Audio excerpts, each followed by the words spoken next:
तो चलिए शुरू करते हैं। दोस्तों, जून 2023 में यूरोपियन पार्लियामेंट ने सारे मेंबर्स के सामने एक लॉ को इंट्रोड्यूस किया था कि यूके के अंदर अब जितनी भी डिवाइसेस सेल होंगी उसमें रिप्लेसेबल बैटरी का फीचर जरूर होना चाहिए। अच्छा, हमको सिखा रिया है।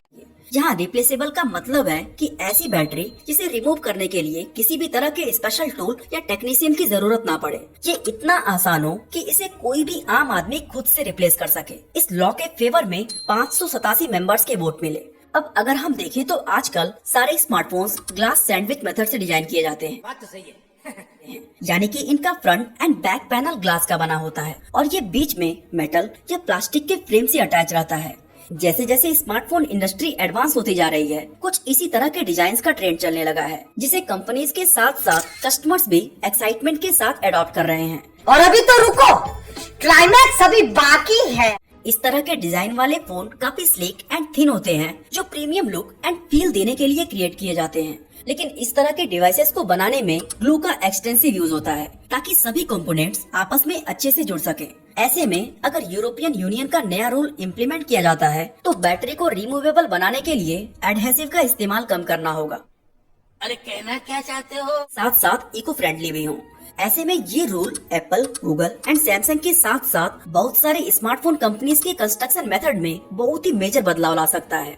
इसके अलावा ये रूल न सिर्फ ट्रेडिशनल स्मार्टफोन्स को ही अफेक्ट करेगा, बल्कि इससे आजकल खूब सुर्खियां बटोर रहे फोल्डेबल फोन्स, जिन्हें फ्लेक्सिबल स्क्रीन्स और कॉम्प्लेक्स मैकेनिज्म के साथ डिजाइन किया गया है, उन्हें भी कई तरह के बड़े चैलेंजेस का सामना करना पड़ेगा। ये तो लेटेस्ट न्यूज है।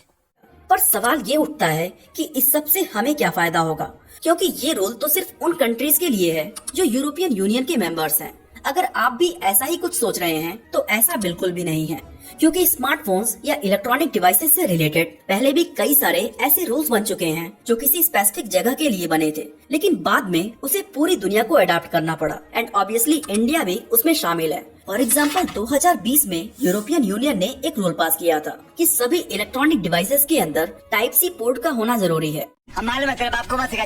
इन प्रोडक्ट्स में मोबाइल फोन, टैबलेट्स, कैमरास और बाकी के अदर इलेक्ट्रॉनिक डिवाइसेस इंक्लूडेड थे। और आज आप देख ही सकते हैं कि maximum android phones type C पर शिफ्ट हो चुके हैं।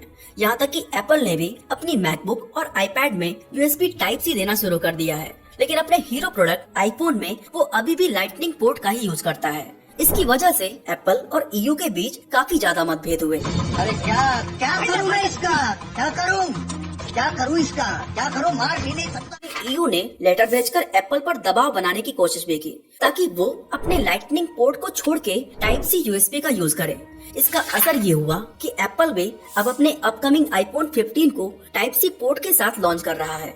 अब आप सोच रहे होंगे कि ये लॉ तो सिर्फ यूरोपियन यूनियन के लिए अप्लाई होता है, तो क्या एप्पल टाइप सी पोर्ट सिर्फ ईयू के लिए ही बनाएगा?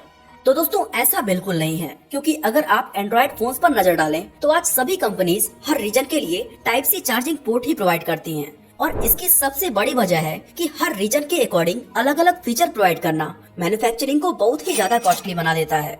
ऐसे में एप्पल को चाहे ईयू में आईफोन को सेल करना हो या दुनिया के किसी भी कोने में, वो वर्ल्ड वाइड अपने प्रोडक्ट्स के साथ टाइप सी पोर्ट ही ऑफर करेगा। तो भले ही ईयू ने इस रेगुलेशन को हमारे लिए नहीं बनाया हो, पर आईफोन 15 हमें भी टाइप सी पोर्ट के साथ ही मिलेगा।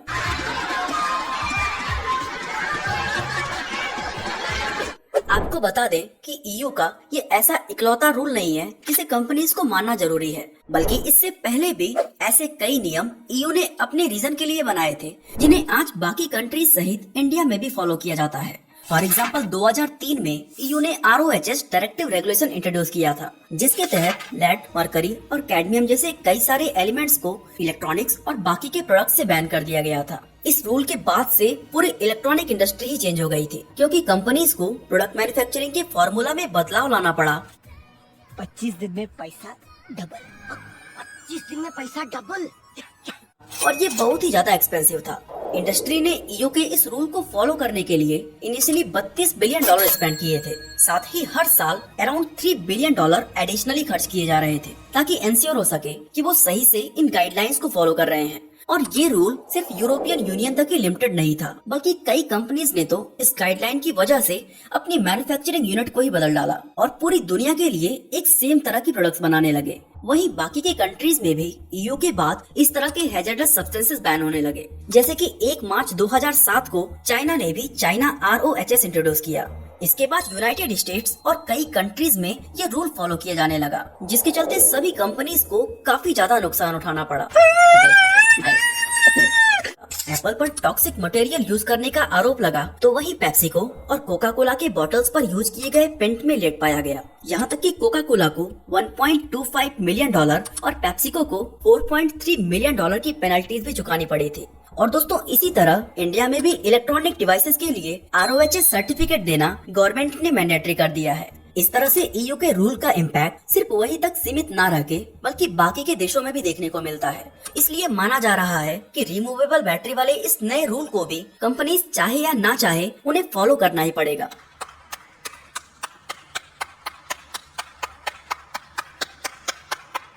और ये बदलाव सिर्फ स्मार्टफोन्स पे ही नहीं बल्कि और भी इलेक्ट्रॉनिक डिवाइसेस जैसे कि टैबलेट, लैपटॉप्स, इलेक्ट्रिक व्हीकल और ई-बाइक्स में भी अप्लाई हो सकता है। यूरोपियन यूनियन में इसके लिए सही सीमा 2027 तक रखी गई है, यानी कंपनीज के पास अभी लगभग 3.5 साल का समय है। आपको बता दें कि इस लॉ की वजह से एप्पल और सैमसंग जैसे बड़े जायंट्स के ऊपर बहुत ही बड़ा इम्पैक्ट पड़ने वाला है। तो क्या नाचो क्योंकि एप्पल अपने फर्स्ट आईफोन से ही नॉन रिमूवेबल बैटरी वाला फोन प्रोवाइड कर रहा है। इवन ये पहला स्मार्टफोन है जिसने दुनिया में नॉन रिमूवेबल बैटरी को इंट्रोड्यूस किया था। समझ रहे हो आप, समझ रहे हो। वही बात करें सैमसंग की तो उसने भी अपने फ्लैगशिप फोन्स में 2014 से ही रिमूवेबल बैटरीज देना बंद कर दिया और उनका सारा वर्क इंफ्रास्ट्रक्चर इसी के अकॉर्डिंग बिल्ड हो चुका है। ऐसे में उन्हें इस नए रूल्स के अकॉर्डिंग मैन्युफैक्चरिंग यूनिट को एडजस्ट करना होगा। साथ ही हो सकता है कि वो अपने डिवाइसेस के लिए एक ग्लोबल डिजाइन को अडॉप्ट कर लें। अब काफी लोगों का मानना है कि अगर रिमूवेबल बैटरी को वापस से लाया गया तो कस्टमर्स को कई सारे फीचर्स से हाथ धोना पड़ सकता है,